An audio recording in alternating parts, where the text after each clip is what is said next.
L'ONU en action, un programme de la télévision des Nations Unies.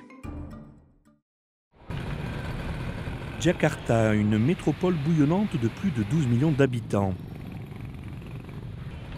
Ici, manger est l'un des passe-temps favoris. Mais la saveur ne suffit pas, la nourriture doit être saine.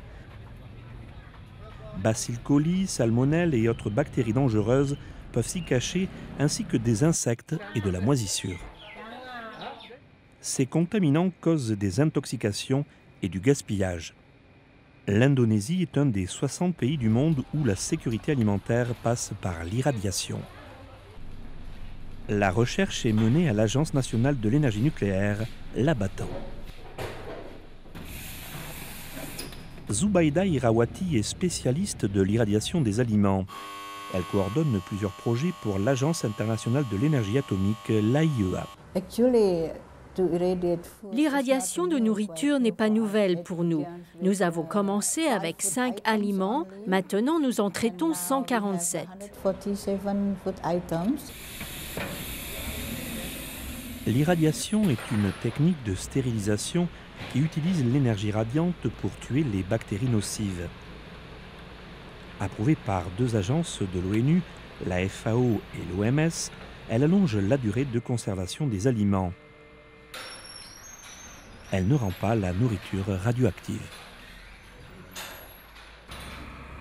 Le centre d'irradiation commerciale d'Indonésie, Relong à Jakarta, qui traite des aliments pour les marchés intérieurs et internationaux, fonctionne 7 jours sur 7, 24 heures sur 24. Gerak Tani, compagnie d'épices et de sauces basée à Jakarta, est une fidèle cliente de Relong. Par cette technique, les produits de la société peuvent se conserver 1 an contre 1 semaine s'ils ne sont pas traités. Neken Jamin Sambiring est le directeur de cette compagnie familiale. Nous recourons à l'irradiation pour empêcher toute contamination par des bactéries pouvant se trouver dans les matières premières contenues dans nos produits. La société Yonyi, qui produit du tofu à Bogor, espère obtenir une licence pour irradier son tofu. Sur les 30 000 doses de tofu qu'elle produit chaque jour, environ 10% sont gâchés car le tofu perd vite de sa fraîcheur.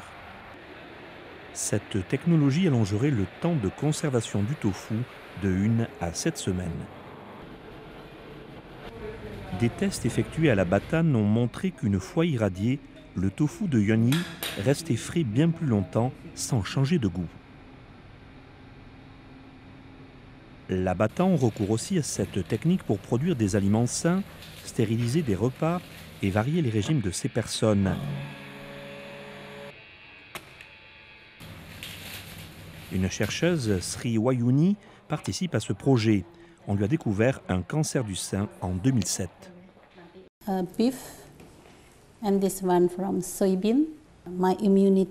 Mon système immunitaire est affaibli. Je veux l'améliorer. Cette nourriture me semble meilleure car elle est stérile. L'Indonésie a un gros potentiel d'exportation avec ses vastes ressources en fruits tropicaux, mais les contrôles internationaux pour limiter la propagation d'insectes posent un défi. Soutenus par l'AIEA, des spécialistes affinent des techniques nucléaires pour lutter contre l'infestation des fruits par les insectes.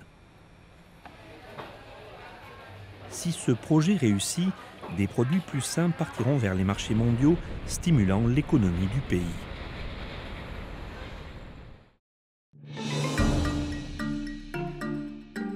Un reportage réalisé par Louise Potterton pour les Nations Unies.